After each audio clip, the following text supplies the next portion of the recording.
Welcome to Journey to Esquire, the podcast.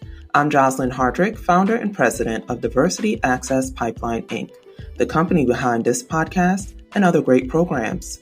Journey to Esquire Scholarship and Leadership Program provides $2,000 cash scholarships to third-year law students and internships to second-year law students, along with leadership, training, and mentors. Journey to Esquire, the blog, provides insightful articles to help navigate you through law school and beyond. Find out more on our website, www.journeytoesquire.com. Hey, have you heard about Anchor? It's the easiest way to make a podcast. Let me explain. It's free. There's creation tools that let you record and edit your podcast right from your phone or computer, just like I'm doing now. Anchor will distribute your podcast for you, so you can hear it on Spotify, Apple Podcasts, and more. You can make money from your podcast with no minimum listenership. And it's everything you need to make a podcast all in one place. Download the free Anchor app or go to anchor.fm to get started. Hi, it's Jocelyn Hardrick, founder of Diversity Access Pipeline, Inc., the nonprofit organization behind this podcast, Journey to Esquire, the podcast, and other great programs like Journey to Esquire, Scholarship Leadership Program, and Journey to Esquire, the blog. I'm so excited today to pass the mic to two guests. We're doing a special. We have a double feature. First, we're passing the mic to Marisol Ruiz, who is an associate at McIntyre Thanasides, and she's also an adjunct professor at WMU Cooley, teaching dependency. She does complex commercial litigation, where her practice consists of representation of community associations. I'm very familiar with that. Real estate, family law, business litigation, and bankruptcy. Areas of law that are probably going to get really hot in the next few years, given everything that's going on. Marisol is a Tampa native and a double Gator. And so she got her JD and her BA in Anthropology from the University of Florida. And we are also passing the mic to Ben Fletcher. He is an associate at Gunster, and he's part of the business litigation practices, where he focuses on business torts and breach of contract disputes at the federal, state, and local levels. And he also does some things with real estate, fraudulent transfers and bankruptcy, public record disclosures, and lots of different interesting areas of law. He went to University of Florida and got his JD and graduated from the University of Connecticut with a bachelor's in political science. Welcome, you two. Thank you. Thank you. Thank you. So let's get into why we're here today. We want to hear about your journey to Esquire. So let's first talk about why you decided to become a lawyer. Marisol? So I decided to become a lawyer, I would say several reasons. One, I really wanted to genuinely help people. And I know that probably sounds cliche because a lot of people say, oh, I want to, help the world or change the world. But that is honestly why I became a lawyer. I thought that this career really, allows you to help others. And in addition, when I was younger, I would watch a lot of Law and Order SVU. So it was cool to see the television and the courtroom scene and, how the lawyers kind of function and speak to the jury. And then now that I'm in the profession, I realize it's a lot different than that. But, I still enjoy it. And that's really my primary goal, is honestly to help others. And though sometimes through my particular practice area, it might not be outwardly helping people, but I also volunteer, so it allows me to kind of have that balance. It's funny, I recently saw a meme on Facebook that said Law and Order SVU is the new Matlock, because I grew up watching reruns of Matlock with my mom, and so now younger attorneys are saying, yeah, Law and Order SVU has been on over 20 years now. And so I watched every episode. Yeah, see, and I was like that with like Matlock and Perry Mason. And so I'm like, wow, the generations have really, we've passed the mantle. So I've never watched Matlock, but I have watched Law and Order SVU. Yeah, you gotta search for Matlock. You might have to go on YouTube or go to one of the local channels that just needs to fill up their time for older people like myself and my mom. So Ben, what's your story? So my purpose was similar to Marisol's. When I finished college, I decided to join a nonprofit called City Year, and I went into the Bronx and started teaching middle school students. Typically, it's a one-year program, but I liked it a lot, did it for 3 years, And I just learned a lot about a world that was very different from my own. And I learned a lot about the education system and how different it can be in different geographic regions. And I decided I didn't want to be a teacher. That was something I was considering, but I said, I want to continue to work in the education field, possibly work with kids. I loved working with young people, and also have a positive impact in the work that I do. And so did a little research, talked to people, and I decided to go to law school. I am from Connecticut, so I went to University of Connecticut for undergrad, but ended up down at the University of Florida because my entire family is originally from down here. My mom is from Jacksonville. My dad's from Miami. So we just sort of grew up coming down here all the time. Got into UF Law, had never been there, visited it one day, was walking around. There was nobody there when I visited it. It was closed, actually. There were no tours. There was nothing. But I met a couple random people, and I just introduced myself and asked them some questions. And I just had a really good feeling about it. So I decided to go there. And we went, the story continued from there. I learned a lot about the different aspects of law. And my entire purpose in law school was to eventually someday come back to either working with young people, working in education policy on a little bit of a bigger scale than working in one school only. What I do now, I'm in private practice. You mentioned it at the top, business litigation, various disputes with corporate clients. And I do enjoy what I do. But I think when you come out of law school, it's good to start somewhere to learn how to be an attorney, learn from really seasoned litigators in my case, and start to build mentors and see where your path can take you. So I'm not sure what the future holds, but my initial purpose for going to law school is still there, and I still have big plans for what I see myself doing in the future. Oh, that's a great story. So now we get the ties from Connecticut into Florida. And yeah, I'm from New York too. I also taught in the Bronx. I was in Teacher America. So very similar backgrounds, wanting to help students, but didn't want to ultimately be elementary school teacher. And now I'm e-learning. So wow, the training pays off. Can I ask you what school you were at? Can I ask you what school you taught at? Jonathan D. Hyatt Elementary School, IS 38. Yeah, I can't remember, but Jonathan D. Hyatt Elementary is the 138th Street in the Bronx. Okay, yeah. Yeah. So it's just very interesting. It's such a small world, right? And so I was similar. I kind of decided I want to be a teacher, even though now I'm a professor. It's kind of like being a teacher. But young folks, I'm going to keep to the professionals who are trained to deal with the younger folks, because that is it's a very special skill, as I'm sure you know, Ben, dealing with middle school students. Definitely. So now let's go a little back in time, and we'll have Ben start and tell us about your law school application process. You touched on it a little bit because you were in Connecticut, you had family here in Florida. Did you apply to more than one school, and how did you make that decision? I did. I applied to maybe 4 or 5. I didn't apply to that many. I wasn't sure that I was going to go to law school when I ended up going. Like I said, I was in my nonprofit, did 1 year, and then you sort of re-sign after each year. So I did it again for a second year, did it again for a third year. And I was thinking maybe I'll keep doing this for a few more years, but let me start applying to law schools and see where I'm at and how competitive I am. So I applied to some in the Northeast and then a couple down here in Florida. And Florida, I think, was pretty quick. And that's when I flew down to visit to really make it real for myself.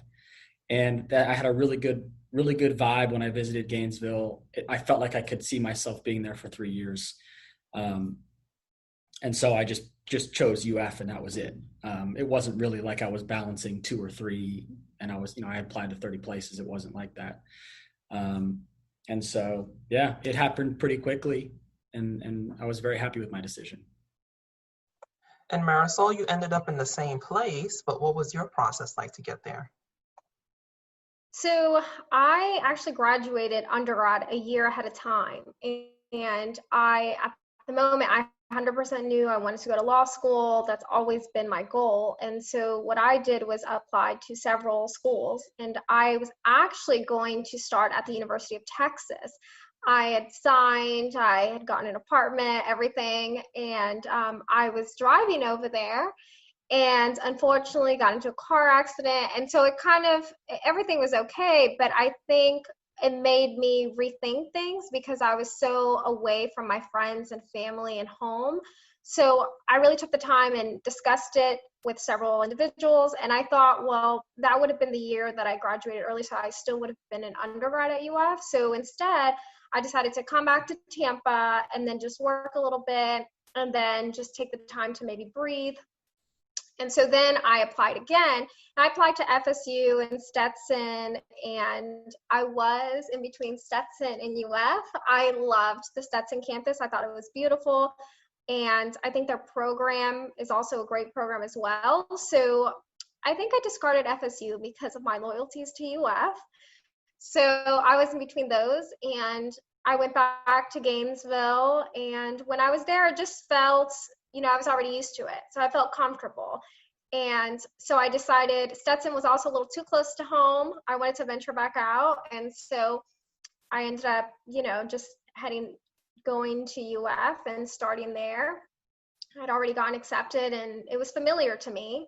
So I was happy. I'm happy to be a double Gator, and it's a great experience. It's different than Tampa. I'm much so like a city person. So Gainesville to me sometimes did feel like the middle of nowhere, but now they've built a lot more things. So I have actually several young people that I mentor, and they recently got into UF. So I was up there and I just was fascinated with everything else that they had built compared to even when I was there. So I'm very happy with my decision. And if I had to do it all over again, I would have done the exact same thing. Nice. So there's a lot of things students have to consider when they're deciding what school to go to. And, I came from New York and came to Tallahassee. That was a big culture shock, but I had family in the Tampa Bay area. I ultimately met my husband, the man who would become my husband. And so I was able to drive home every other weekend, even though it was a 4.5-hour drive, there was still someone close by. So I get that whole, you're in Texas and you're like, I have no one out here. And law school is so stressful. So if going somewhere familiar is something you're interested in, I suggest doing that because there'll be other stressors that make it hard, that makes it challenging, and there'll be ample opportunities to meet people from all over the country, as we just demonstrated, because we all have ties one way or another. So now you two are in law school. Talk about, whether or not you enjoyed it. Some people do, some people don't. What do you think, Marisol? Law school was okay. It was not undergrad, but I think in law school I just had other responsibilities. So I, at the time, was actually commuting from Gainesville to Tampa, and it may not seem like a lot, but 2 hours is, takes up a lot of your day. So, I would just get up in the morning, go to Gainesville, and then after class, I would go back to Tampa. So I don't know that I had the traditional law school experience. And so I liked it, but I just felt that it was, more so of something that I needed to get done. I really didn't kind of venture out and meet a lot of people. The people that I did meet, I do stay in contact with, but I think my experience was just a little different. So I didn't. Also, I don't drink, so I know those, kind of events where you meet people. I was more so focused on getting there, doing the work, and then coming back to Tampa. So that was my overall experience. Wasn't bad, it was okay, but that was basically the overall gist of it. Okay, and then what was your experience like? And then I guess you can tell us how you two ended up meeting and becoming friends and confidants and encouraging one another. Yeah, sure. I really did love law school. Anybody who asks me that, I always say I really had a much more positive experience in law school than I did in undergrad, which I enjoyed, but I had grown up a lot and I had worked for 3 years and I really believed in my education in law school.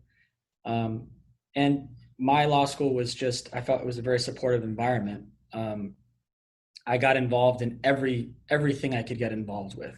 organizations, meeting people, talking to the professors. I think it was just because I was committed to doing well and, getting the most out of the education. When you're spending so much money for this education, it's easy to realize that you need to commit yourself to it, make it your number one priority, treat it like a job, which is what I did. So I really loved law school. Obviously, it's very stressful at times, but as long as you have that final goal in mind and that reason why you're there, it all makes sense. And Marisol was actually one of the teaching assistants in my first year legal writing class.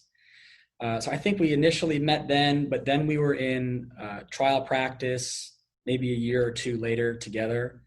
So we got closer then, and then she graduated a year ahead of me, and then I graduated. And I just think we just connected well in terms of talking about what it means to be a first-year lawyer. You need to have someone who you can call and ask those stupid questions. Hopefully that person is in your office, or, maybe like a family member or friend. Marisol and I think we do that for each other, where I can call her and say, hey, I need to draft this motion. Can you take a look, or can you send me an example of something that you've done before? Super important to have someone like that in the practice of law as a first or second year. And we've become good friends. So I think we'll keep taking care of each other.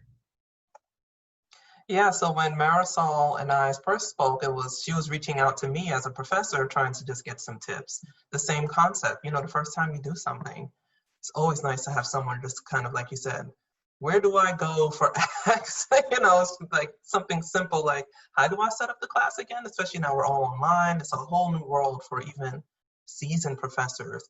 And seasoned lawyers are navigating all this new technology. So brand new lawyers have the leg up on that if they are familiar with it, but definitely you cannot beat someone who's already done it when it comes to writing motions, understanding how a rule applies in a certain court, things like that. So it's awesome that you two have each other for that. And it's awesome that we get to do this podcast together, because it's a first for me. So now let's go into the job search. You two have, apparently landed in nice places, nice firms with great reputations, doing the great kind of work that you can do early on as an attorney to really build up your portfolio and your experience. But let's go back to when you first started looking for a job when you're in law school. So would you like to start that? Sure. I guess I get to my first summer. I had an internship at the U.S. Attorney's Office in Tampa, where you guys are, because my aunt actually works at the U.S. Attorney's Office. And so I learned a lot about criminal law, prosecution, public interest work, really top caliber prosecutors. And I was in court a lot, just observing, learning a lot. And then my second summer, I'm sure a lot of the schools of your listeners are going to know what OCIs are, on-campus interviews, where the law firms come to your school and interview the students. And so I had a couple of OCIs, and one of them was with Gunster, which is a law firm in Florida. They have 13 offices around the state, pretty big. Had a good interview, connected, and ended up coming down to visit the office.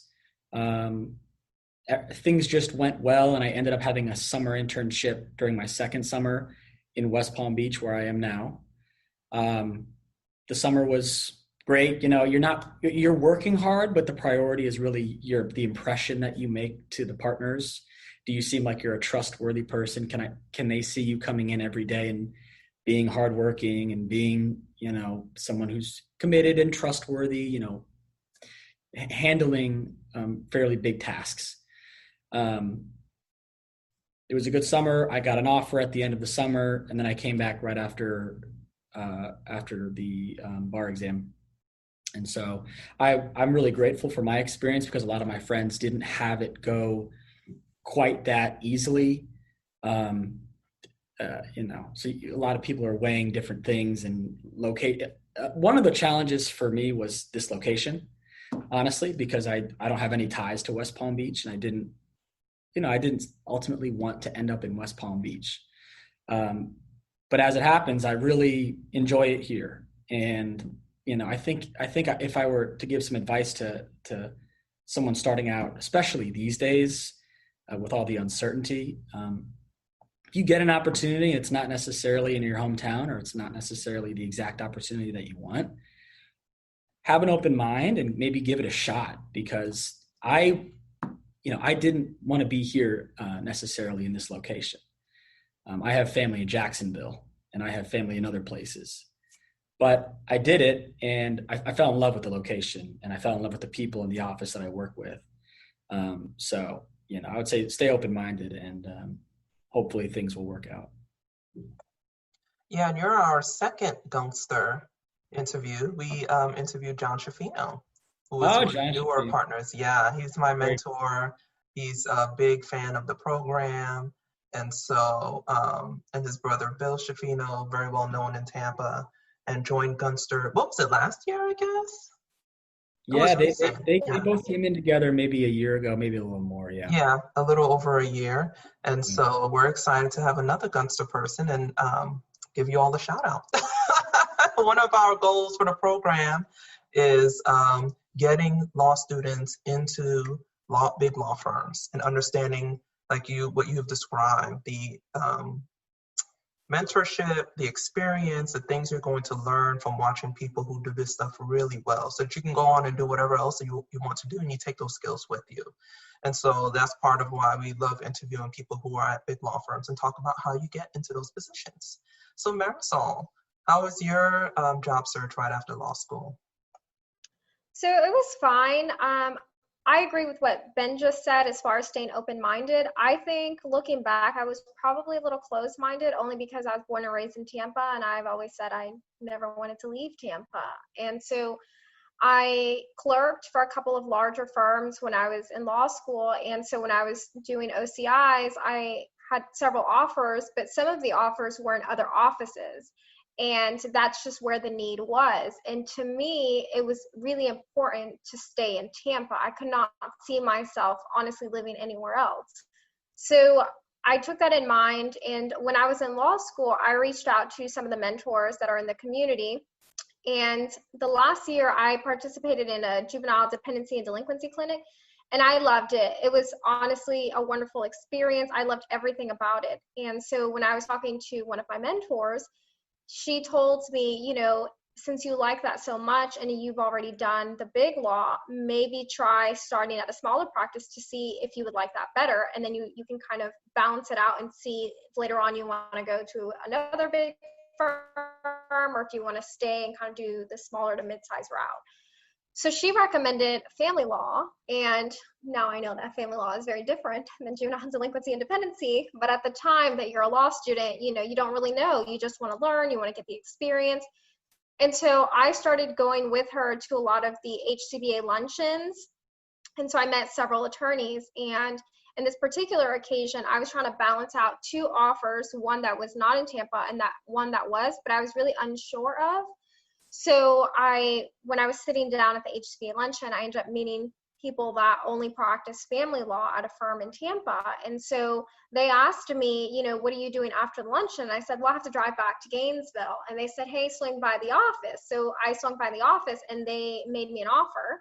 And so I saw it as, I'm a big believer in signs and that everything happens for reasons. So I saw that as a sign, and I went back to Gainesville, and I was really happy about that. And so I turned down the other offers, and that's kind of the transition from law school. I ended up starting actually a little before I graduated law school. I started at that particular firm, and it was an interesting experience. So I think family law is great. It teaches you how to know people and how to interact with people, especially when they are at their worst, because that's truly who you see. You see extremely educated, successful people, but at their worst. So I think that has really taught me the skill set to navigate, what I do now as far as when I pick up the phone and talk to any client. So I thought that was an important just lesson for me to learn. And so it was great overall, but I agree with Ben as far as staying open-minded. So I do think in that particular occasion, I might have done a little bit more research in general and just kind of weighed the pros and cons of all the offers. And if one meant that I wasn't going to be in Tampa, it didn't mean that I could never return to Tampa.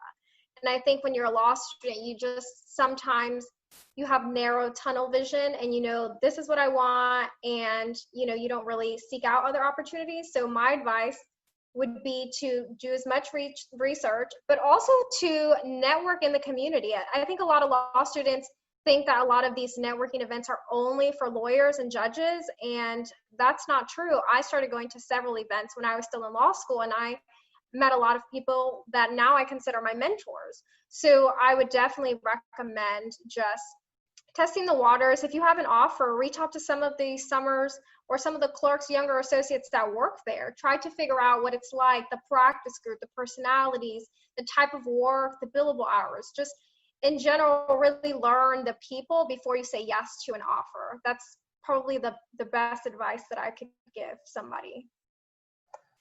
That's great, Marisol. You covered the next two questions altogether too. So I just want to make one point. HCBA is the Hillsborough County Bar Association, and that is the largest voluntary bar association in Tampa Bay. They have over 4,000 attorneys. I'm a member as well, and they have been one of the supporters of this program, so we're big fans of HCBA. And I agree, one of the things we do is bring students to these events, encourage them to attend, so that they can have that networking. And we're gonna circle back to the HCBA when we talk about the diversity portion of our talk. But let's go to Ben and see if you can tell us a little bit about how you ended up choosing your area of practice and what advice you'd have for new and for students considering entering law school or the practice of law. Okay, yeah, so my practice is litigation, business litigation. So that covers a lot of different things. It's really the needs of the firm at that time. Generally, I do real estate litigation. Our clients are trying to develop some property or trying to obtain permits, some development, and there's lots of legal issues that come up with that. I handle bankruptcy cases, fraudulent transfer cases, eminent domain cases. When you're a first or second, third, fourth, even year attorney, sometimes you're just really, your client is your partner or the shareholder or the senior associate, whoever you're working under. So whatever sort of cases that the partners I work with get, then that's what I'm doing. But the reason I was drawn to litigation is because of, in law school, they had a mock trial team and also a class called trial practice. And I had no experience with any of that kind of stuff before law school. And I said, like I told you earlier, I wanted to try everything and really enjoyed the mock trial stuff, the teamwork, the preparation, the stress, the excitement of being in court, everything about it. I loved it. And that's part of litigation. There's more corporate litigation where most of what you're doing is discovery, sort of behind the scenes work. But really the trial team is what sparked my interest in litigation. And that is part of what we do and part of what I do now. As far as advice for people considering law school, I would say don't rush. I think I'm glad I worked after college. I'm glad I worked for 3 years and now I'm pretty much doing something totally different than what I did after college. I was basically a teacher, inner city school teacher. Now I'm a corporate litigator. So I would just urge people who are considering law school to maybe get some experience out in the field. There's nothing wrong with transitioning straight from college to law school. Most people do that. And if you know that's what you want to do, then absolutely. But also understand that when you get into law school, you're going to learn about 10 million different things that you could probably never heard of that might spark your interest.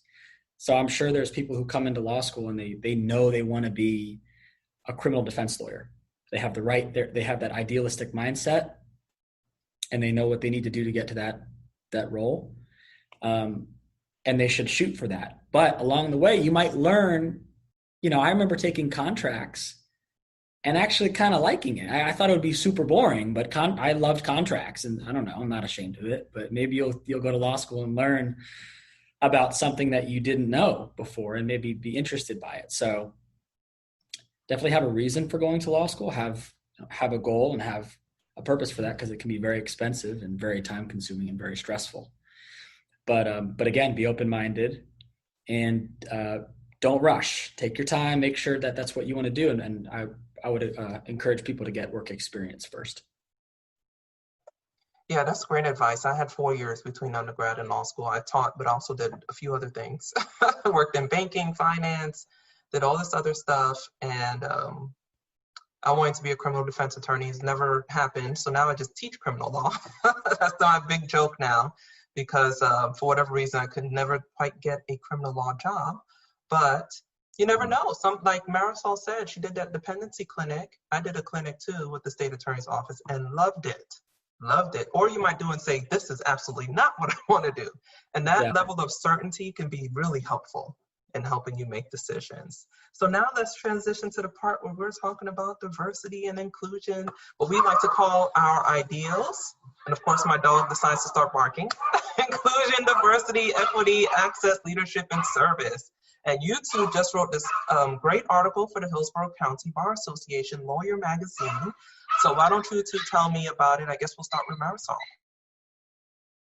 So, as I was saying earlier, I met people in law school and they became my mentors, and I've continued to stay in contact with them. So to me, mentorship has always been kind of probably one of the most important things in this profession before entering it. And then now that I'm in it, I think the best advice you can get from people is just generally people that have done this for, many, many, many years, and they can kind of guide you and answer your questions. Oftentimes, that doesn't mean you need to be mentored by somebody at your firm. You can scope out other people and just in general, just take them out to lunch or just call them, email them, and they can also assist. Sometimes it also may be a little bit more comfortable for associates to seek out those mentors that are not necessarily practicing, because I think it provides you the ability to be a little bit more open. And so Ben and I wrote an article about mentorship and its importance in the community. And so I take that, I value that a lot. I have a lot of mentors, but I too mentor people because I think you can do both. And I would say what I've learned and what I really try to do is, if I'm with a mentor and they introduce me to two individuals in the community, I say, okay, well, they introduced me to those individuals for a reason. So I really try to go out of my way to maintain contact with those individuals, and I kind of build up my network that way. So those individuals, introduce me to other individuals, and, so on and so forth. But so I would consider myself an introvert. So when I first started and went to all these events, I would find a table and a chair and just go sit in the back corner with no one around and just not talk to anyone. And as soon as the event was over, I would try to, go to the elevator and leave.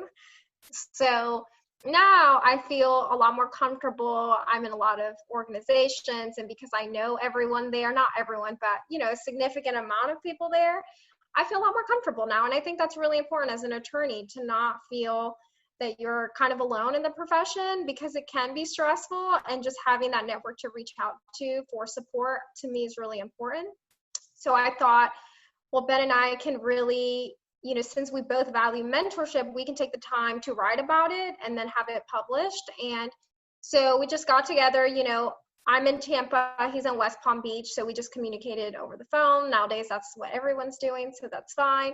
And we reached out to other people that we know. So his aunt, who's a U.S. attorney, and John Chaffino also for some quotes, and then my CEO, Rich McIntyre, to just provide their opinion or their thoughts on it.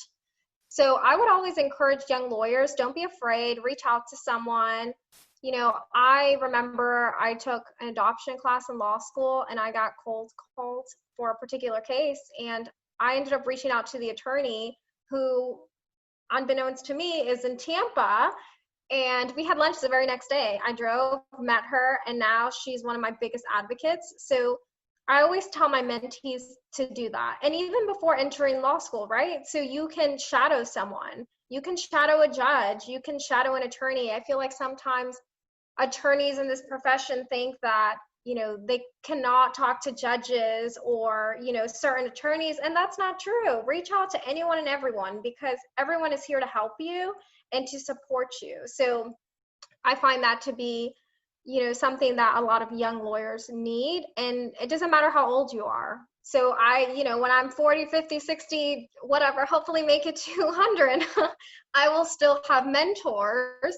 And so I, again, try to reach out to younger individuals that I can help as well.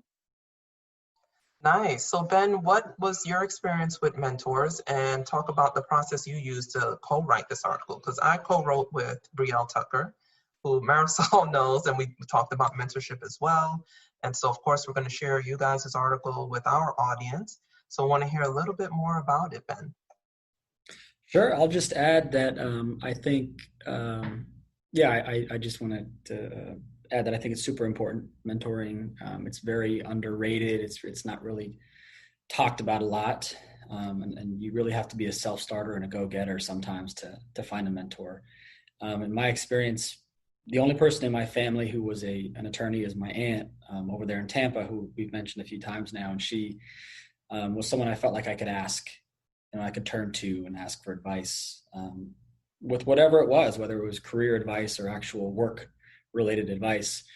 Gunster does a really good job of providing mentorship to the young people, not necessarily even in your practice group, but just someone who's a senior attorney. They usually, they try and connect someone who's more senior to someone who's a little younger, and then you guys can figure out ways to learn from each other. But even with that, even with a law firm that's pretty big that does facilitate mentorship, no one's really gonna hold your hand. No one's gonna make it easy for you. And this is another reason why I turn to someone like Marisol or some of my classmates who I graduated with.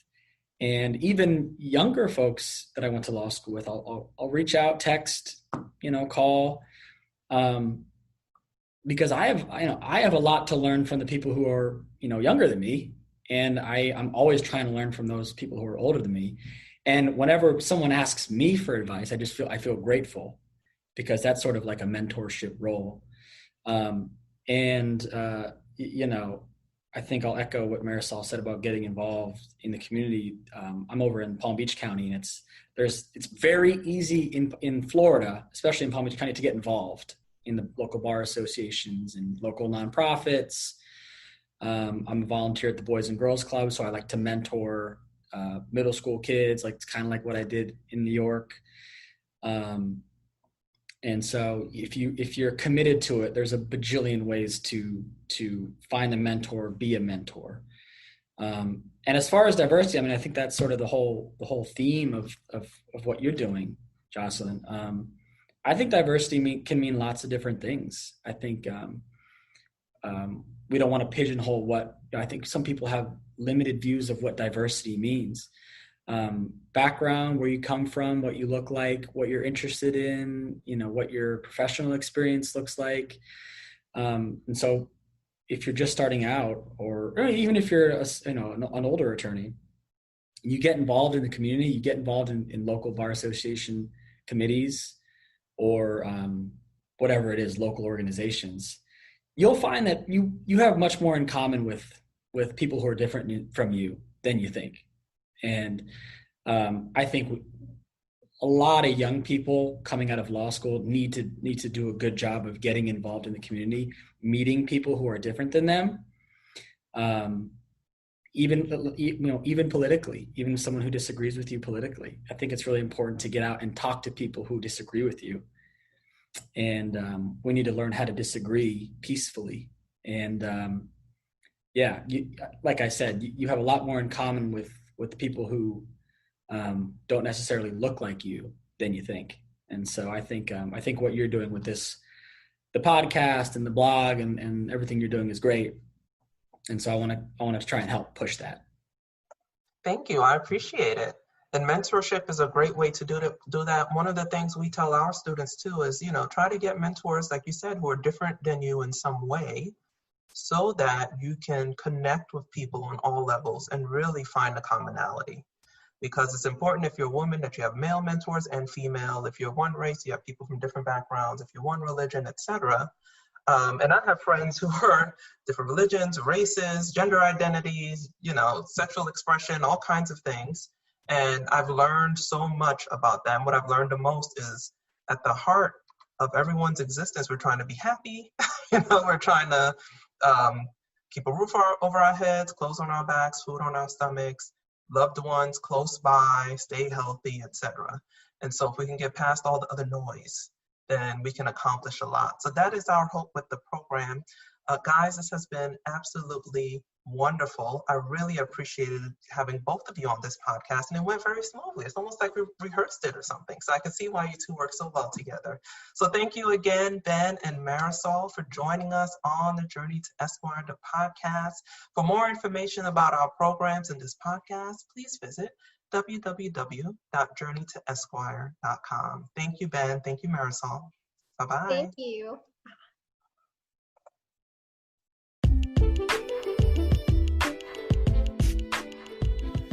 Thanks for tuning in to another great episode of Journey to Esquire, the podcast. Support, share, subscribe. And for more, visit www.journeytoesquire.com.